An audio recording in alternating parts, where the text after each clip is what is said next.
get started. Thank you, Ms. Hunter. So what exactly is bullying? Well, yes, you can go to the next slide. Thank you. So bullying is defined as any unwanted aggressive behavior among children that involves a real or perceived imbalance of power. So for our summary for our HIBs for cases for the 2021 school year, we had 5 cases that we investigated. 1 was confirmed and 4 was non-confirmed. The nature of our HIB cases were name calling, inappropriate touching, cyberbullying, threats and physical acts, and a teacher and staff investigation. The breakdown of our HIB clusters: for our elementary, K through 8, we have 4. For our middle school, 0, and our high school, 1. The location of our HIBs, our hotspots, as we often say, was location on the bus and home computers.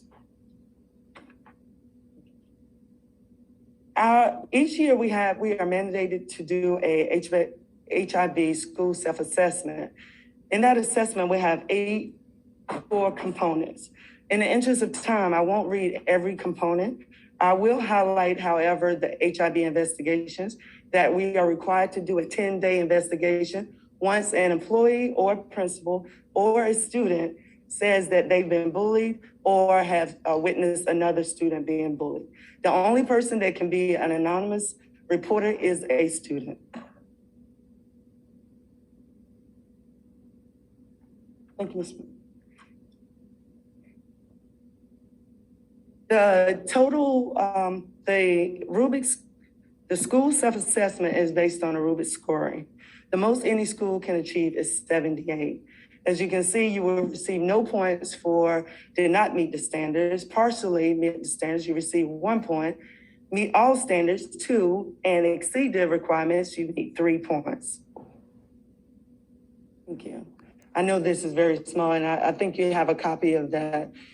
This is how we assess our schools. Each school has a leadership team that identify any of their hotspots. They actually complete this assessment, and it's based on points, as we said before. So our total score for our school district is actually 963, and we divide that by 13, and we get a score of 74, which is 3 points up and an increase from last year. So I think that we're doing a very good job with our bullying prevention and our initiatives within the schools. We have 15 anti-bullying specialists throughout the district. Each school is required to have an anti-bullying specialist, which is appointed by the building principal. At this time, that concludes my presentation. I'll take any questions or any comments you may have. The Anderson person. Hi, yes, thank you. It's been a while since I know. I've been here with this. I just so I have a better idea. In a school building, like for example, I see in the high school you indicated there was 1 HIB incident. So if a fight, hypothetically, if a fight breaks out in this space in a classroom, how do you determine? Because if there's the physical altercation that occurs between 2 students, how do we determine that? Yeah. Okay. Well, the one question that I have the anti-bullies to always ask themselves, is there an imbalance of power? Say, I'll use you and myself, for example. If I tell you on social media, I'm going to get you at school, okay? And you say, well, you go tell the principal, or you try to avoid the conflict. But every day I'm telling you on social media or in the school that I'm making threats to you and I'm gonna get you. But at every instance, you try to avoid me. That clearly shows an imbalance of power because I'm avoiding the conflict with you because either I don't wanna be get into a confrontation. I don't want to get in a fight. I don't want to get in an argument. I don't want to be suspended for school. So, but you aggressively attack me or make threats.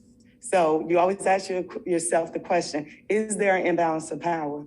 Are we having a mutual conversation or making threats at each other? Like, I'm not afraid of you. Yes, we can fight. But if I say no, I don't want to fight you.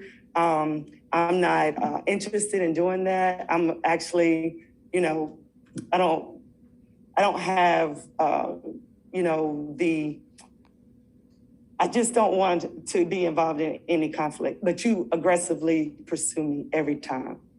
Okay, so just a follow-up to that. So I guess I'm trying to put in a context those issues where two kids are going at it. Yes. They're fighting for whatever reason, and so they're both aggressors at that point. Yes. Mm-hmm. So that altercation wouldn't necessarily wind up as an HIB? No, because if I say that, okay, you want to fight, let's fight, then I'm not sure, there's no imbalance of power.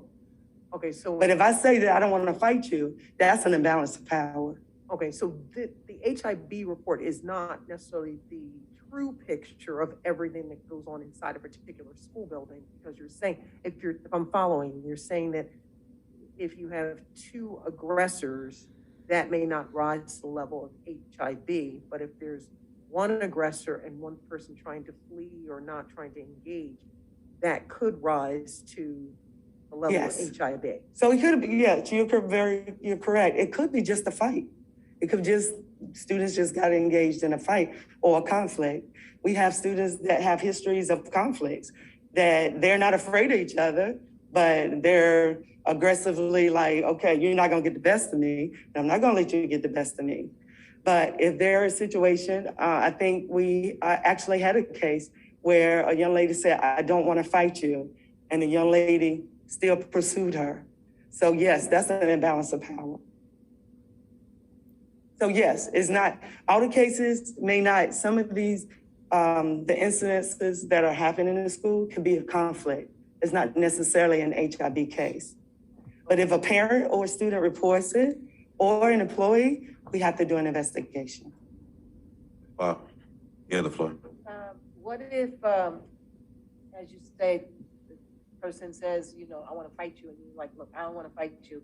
But the person goes ahead and starts to fight them, and now they're defending themselves, and now they have to fight, or they feel they have to fight, so they start fighting. So do you go into the details of how that fight started, or? Oh, yes, we can go into the details of how the fight started, especially if we have supporting evidence. Like we have a student witness that comes in and say, well, she said she wanted to fight her, but the targeted student didn't. So we may ask, we'll do an investigation with witnesses, we'll get statements, and try to kind of like analyze everything that's happening. So we only deal with the facts that we have before us to support if it's confirmed or non-confirmed. And so if you find out that the other person threw the punch first or whatever, is that now a HIB, or is it not HIB because she fought back and didn't? I guess we have to take it step by step. But if you have a situation where someone just walks up to me and punch me, then yes, that could be bullying. That could be an HIB case. I know. Does that kind of? I was going to ask, can you explain the difference between bullying and conflict? Conflict is bullying is, like you said, unwanted aggressive behavior. It can be perceived or unperceived, and it can be an imbalance of power. Like I'm intimidating you, I'm trying to embarrass you. So a conflict is, okay, maybe we just have a disagreement. Like I like the color blue and you like the color red, but we're not gonna have any aggressive behavior with that because we have differences. Ms. Anderson-Person. There's not gonna be any aggressive behavior within the conflict. We might say, I don't like you, and the targeted person may say, well, I don't like you either. But they don't have any physical, any physical conflict or really aggressive behavior. And you can actually do a mediation between the two students, or you can do some counseling to explain to them that it's okay to have conflict, but we're talking about the behavior after the conflict. Just one quick question. Do you keep a separate report for those things that were altercations but are not classified as HIB? Does the district? Yeah, they may make, yes, we have it in like incident reports, That's but it all- may not rise to the level of an HIB case. Okay, that's So, what's yes. classified as an incident report? Well, it's on file at the school, at the building level.